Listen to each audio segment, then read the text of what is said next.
Hello friends, हमारे YouTube channel ITBP exam में आपको बहुत बहुत स्वागत है। दोस्तों, SSB टेट्समैन एंड ड्राइवर की भर्ती की सीरीज को कंटिन्यू रखते हुए ये पार्ट नंबर 14 है। इससे पहले दोस्तों 13 वीडियो अपलोड कर चुके हैं। आप चाहे तो हमारे डिस्क्रिप्शन बॉक्स पर उन्हें क्लिक करके बहुत आसानी से वॉच कर सकते हैं। ये मोस्ट इंपॉर्टेंट PYQ क्वेश्चन है। तो चलिए स्टार्ट करते हैं। जो भी कैंडिडेट पहली बार इस चैनल पर विजिट करें तो प्लीज़ चैनल को सब्सक्राइब जरूर करें और ज़्यादा से ज़्यादा अपने फ्रेंड के साथ शेयर जरूर करें। पहला क्वेश्चन दोस्तों आपके सामने कि ध्वनि गमन नहीं कर सकती है। तो आपको बताना है कहाँ पर ध्वनि गमन नहीं कर सकती आपका क्वेश्चन है। और इसके विकल्प है आपका द्रव, दूसरे विकल्प है ठोस, तीसरे विकल्प है आपका हवा और चौथा विकल्प है आपका निर्वात। बेस के दोस्तों ध्वनि निर्वात में गमन नहीं करती, अर्थात इस क्वेश्चन का आंसर जो भी कैंडिडेट विकल्प नंबर डी चूज करें तो उनका बिल्कुल करेक्ट आंसर है। चलो दोस्तों हम ध्वनि से रिलेटेड कुछ पॉइंट आपको बताते हैं। तो देख सकते हैं दोस्तों ध्वनि की चाल सबसे अधिक होती है आपकी ठोस में, इसके बाद होती है दोस्तों तरल में और इस सबसे कम होती है आपकी गैसों में। ध्वनि की चाल बेस दोस्तों हवा में ध्वनि की चाल होती है 330 मीटर प्रति सेकेंड, और जबकि स्टील में ध्वनि की चाल यानी ठोस में ध्वनि की चाल सबसे अधिक होती है 5920 मीटर प्रति सेकेंड। यहाँ पर जो दोस्तों तीसरा लिखा है निर्वात, निर्वात में ध्वनि की चाल शून्य होती है, जबकि पानी में ध्वनि की चाल होती है दोस्तों आपका 1480 मीटर प्रति सेकेंड। तो आपको ये पॉइंट नोट डाउन करना था दोस्तों ध्वनि से रिलेटेड। और ध्वनि एक दोस्तों अनुदैर्ध्य तरंग है। अगला क्वेश्चन देखें, क्वेश्चन नंबर सेकेंड। अगला क्वेश्चन दोस्तों आपके सामने कि CPU का पूर्ण रूप है। आपको बताना है CPU का पूर्ण रूप क्या है। कॉमन प्रोसेसिंग यूनिट, दूसरा विकल्प है आपके सामने कंट्रोल प्रोसेसिंग यूनिट, तीसरा विकल्प है आपका कनेक्टिंग प्रोसेसिंग यूनिट और चौथा विकल्प है आपका सेंट्रल प्रोसेसिंग यूनिट। बेस के दोस्तों CPU कंप्यूटर का मस्तिष्क होता है और इसका फुल फॉर्म होता है सेंट्रल कंट्रोल प्रोसेसिंग यूनिट, यानी C इसका विकल्प नंबर जो आपका B है तो बिल्कुल करेक्ट आंसर है। जो भी कैंडिडेट विकल्प नंबर B चूज किए तो उनका बिल्कुल करेक्ट आंसर है। अगला क्वेश्चन देखें, क्वेश्चन नंबर थर्ड कि स्वतंत्र भारत के पहले गवर्नर जनरल कौन थे। आपके सामने विकल्प है लिनलिथगो, माउंटबेटन या डॉक्टर राजेंद्र प्रसाद या C राजगोपालाचारी। तो यदि आपसे पूछा जाए भारत के पहले स्वतंत्र गवर्नर जनरल कौन थे तो आपका आंसर होना चाहिए विकल्प नंबर B लॉर्ड माउंटबेटन। यदि पूछा जाए दोस्तों स्वतंत्र भारत के पहले भारतीय गवर्नर जनरल कौन थे तो इसके लिए आंसर होता है आपका दोस्तों C राजगोपालाचारी। तो आपको दोस्तों पॉइंट नोट डाउन करना है। अगला क्वेश्चन देखेंगे कि मथुरा किस नदी के किनारे स्थित है। आपके सामने विकल्प है गंगा, दूसरा विकल्प है चंबल, तीसरा C गोमती और D है आपका यमुना। तो बेस करिए अगर दोस्तों मथुरा की बात की जाए तो मथुरा स्थित है आपका यमुना नदी किनारे। तो जो भी कैंडिडेट विकल्प नंबर D चूज किए तो बिल्कुल करेक्ट आंसर है। गोमती नदी किनारे दोस्तों स्थित है आपका जौनपुर और लखनऊ। तो आपको ये भी पॉइंट नोट डाउन करना था।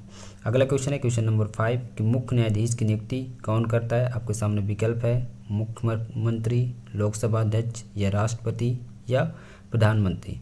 तो भारत के CJI यानी मुख्य न्यायाधीश की नियुक्ति की जाती है दोस्तों भारत के प्रेसिडेंट के द्वारा यानी राष्ट्रपति के द्वारा। तो जो भी कैंडिडेट विकल्प नंबर C चूज किए तो उनका बिल्कुल करेक्ट आंसर है। अगला क्वेश्चन देखें, क्वेश्चन नंबर 6 कि किस विटामिन को ब्यूटी विटामिन के नाम से जाना जाता है। आपके सामने विकल्प है vitamin C, vitamin E, vitamin B, vitamin A। तो इस क्वेश्चन का आंसर जो भी कैंडिडेट विकल्प नंबर B चूज कर रहे हैं विटामिन E तो बिल्कुल करेक्ट आंसर है। विटामिन के दोस्तों दो पार्ट हैं, एक जल में घुलनशील और एक होता है आपका वसा में घुलनशील। तो जल में घुलनशील विटामिन होते हैं दोस्तों B और C, और वसा में घुलनशील विटामिन होते हैं E और K। तो ये भी पॉइंट नोट डाउन करना था। और ब्यूटी विटामिन कहा जाता है दोस्तों विटामिन E को। अगला क्वेश्चन देखें, क्वेश्चन नंबर 7 कि गुलाम वंश की स्थापना की थी। आपके सामने विकल्प है श्रीगुप्त, कुतुबुद्दीन ऐबक, हुस्मित सुंग या बाबर। तो बेस करिए दोस्तों गुलाम वंश की स्थापना कुतुबुद्दीन ऐबक के द्वारा 1206 में की गई थी। कि 1206 ईसा पूर्व में की गई थी। तो आपको ये पॉइंट नोट डाउन करना था। कुतुबुद्दीन ऐबक एक मोहम्मद गौरी का गुलाम था। अगला क्वेश्चन देखेंगे, क्वेश्चन नंबर 8 कि श्वेत क्रांति संबंधित है। आपके सामने विकल्प है उर्वरक उत्पादन से, दूध उत्पादन से, मांस उत्पादन से या आलू उत्पादन से। तो बेसिकली अगर बात की जाए इस क्वेश्चन का आंसर दोस्तों तो जो भी कैंडिडेट विकल्प नंबर B चूज करें हैं दूध उत्पादन से तो बिल्कुल करेक्ट आंसर है। श्वेत क्रांति के जनक दोस्तों वर्गीज कुरियन को माना जाता है। आपको ये भी पॉइंट नोट डाउन करना है। गोल क्रांति से संबंधित है दोस्तों आलू उत्पादन से, जबकि लाल क्रांति मांस उत्पादन से संबंधित है। तो इस क्वेश्चन का आंसर जो भी कैंडिडेट विकल्प नंबर बी चूज किए थे तो उनका बिल्कुल करेक्ट आंसर है। अगला क्वेश्चन देखें, क्वेश्चन नंबर 9 कि लेक्टोमीटर से क्या मापा जाता है। आपके सामने विकल्प है वायुमंडलीय दाब, दूसरा विकल्प है भूकंप की तीव्रता, तीसरा विकल्प है दूध की शुद्धता और चौथा विकल्प है आपका वायुमंडल की आर्द्रता। तो इस क्वेश्चन आंसर जो भी कैंडिडेट विकल्प नंबर सी चूज कर रहे हैं दूध की शुद्धता, तो बिल्कुल करेक्ट आंसर है। जबकि भूकंप की तीव्रता सिस्मोग्राफ के द्वारा मापी जाती है और वायुमंडलीय दाब बैरोमीटर के द्वारा मापा जाता है।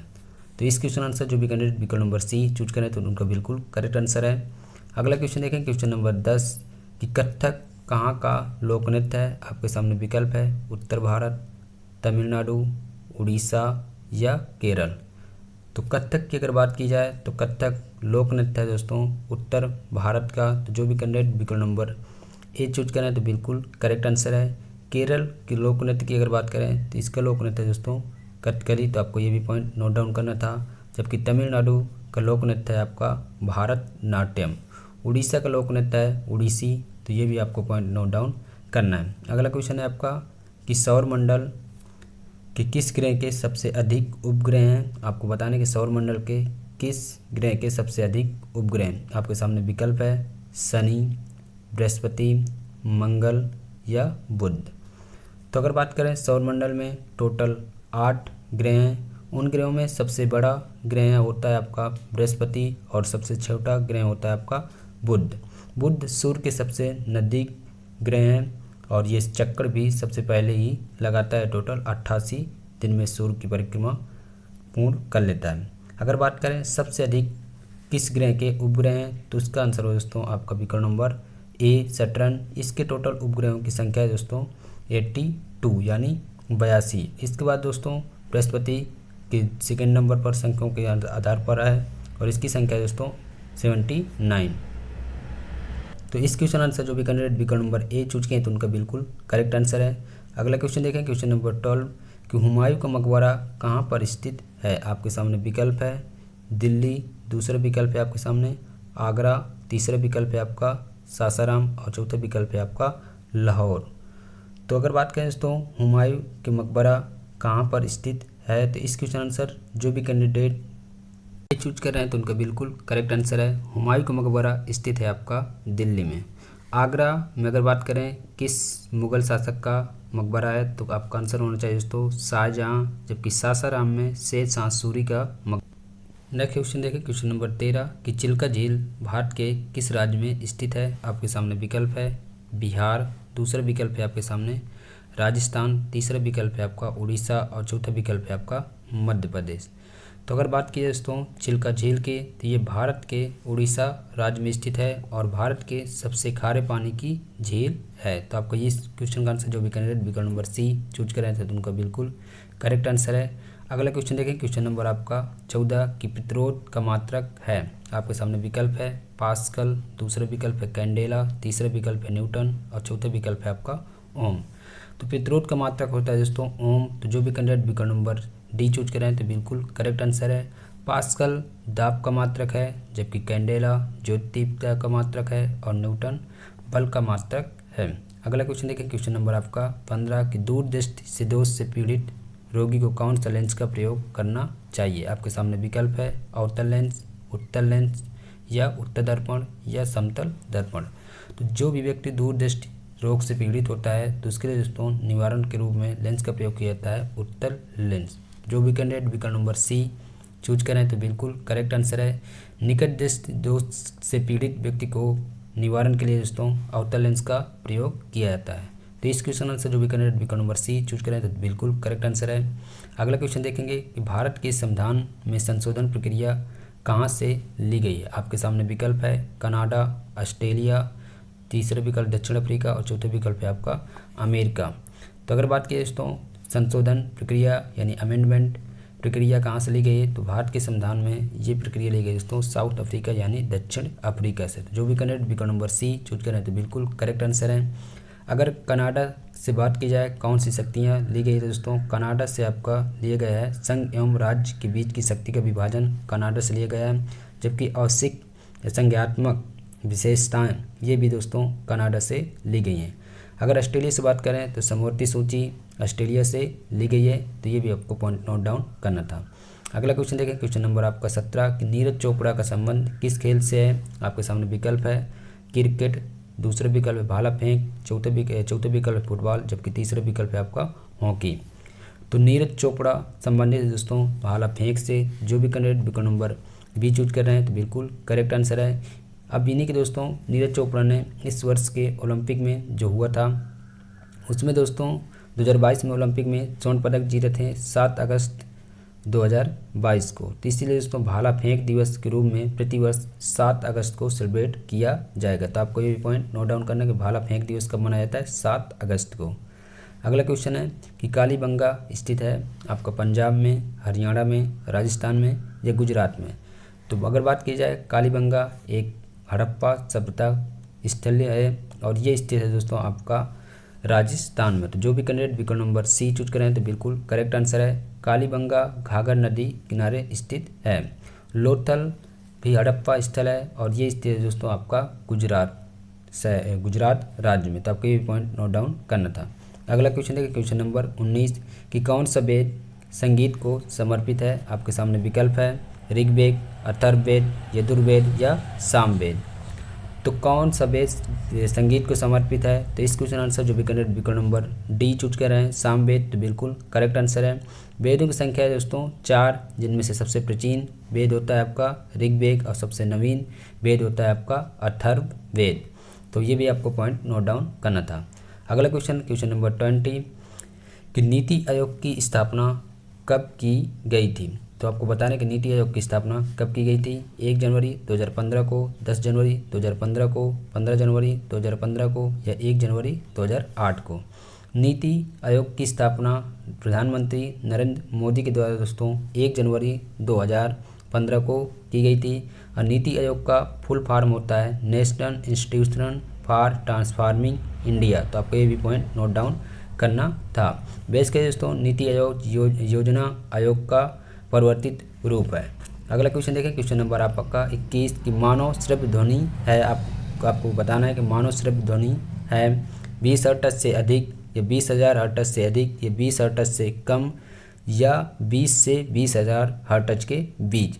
इसका मतलब दोस्तों कि मानव ध्वनि कितने हर्ट्ज तक सुन सकता है। तो दोस्तों इस क्वेश्चन आंसर जो भी कैंडिडेट विकल्प नंबर डी चूज कर रहे हैं 20 हर्ट्ज से 20,000 हर्ट्ज के बीच ही मानव सुन सकता है, यानी श्रव्य ध्वनि है। तो इस क्वेश्चन आंसर जो भी कैंडिडेट विकल्प नंबर डी चूज करें तो बिल्कुल करेक्ट आंसर है। नेक्स्ट क्वेश्चन देखें, क्वेश्चन नंबर 22 कि रेबीज नामक बीमारी किस जानवर के काटने से होती है। आपके सामने विकल्प है मक्खी, चमगादड़, कुत्ता या घोड़ा। तो रेबीज नामक बीमारी बेस के दोस्तों कुत्ता के काटने से होती है। तो इस क्वेश्चन का आंसर जो भी कैंडिडेट विकल्प नंबर सी चूज करें तो बिल्कुल करेक्ट आंसर है। जिस भी आदमी को रेबीज नामक बीमारी हो जाती है तो उसे दोस्तों पानी से डर लगने लगता है और इस बीमारी को कहते हैं हाइड्रोफोबिया। तो आपको ये पॉइंट नोट डाउन करना था। तो ये थी दोस्तों 22 क्वेश्चन और क्वेश्चन ऑफ द डे है दोस्तों आपके सामने कि किस विटामिन शब्द किसने प्रतिपादित किया था। ये कल के क्वेश्चन पूछा गया है दोस्तों। तो इस क्वेश्चन आंसर जो भी कैंडिडेट विकल्प नंबर सी गेस कर रहे थे फंक, तो बिल्कुल करेक्ट आंसर है। फंक नामक वैज्ञानिक है दोस्तों 1909 में विटामिन शब्द का प्रतिपादन किया था। तो ये कल का क्वेश्चन का जवाब है दोस्तों। और आज का क्वेश्चन ऑफ डे है आपके सामने कि सौर मंडल का सबसे गर्म या चमकीला ग्रह कौन सा है। आपको जवाब देना है कमेंट बॉक्स पर। आपके सामने विकल्प है बुध, दूसरा विकल्प है शुक्र, तीसरा विकल्प है पृथ्वी, चौथा विकल्प है आपका बृहस्पति। और दोस्तों ये भी सीरीज आपको कैसी लगती है आप एक बार कमेंट बॉक्स पर मेंशन ज़रूर करिएगा। यदि आपको ये क्वेश्चन और ये पैटर्न आपको अच्छे लग रहे हैं तो प्लीज़ वीडियो को लाइक और अपने फ्रेंड के साथ शेयर एंड चैनल को सब्सक्राइब ज़रूर करिएगा। नेक्स्ट वीडियो में मिलते हैं। Thanks for watching video. Have a nice day.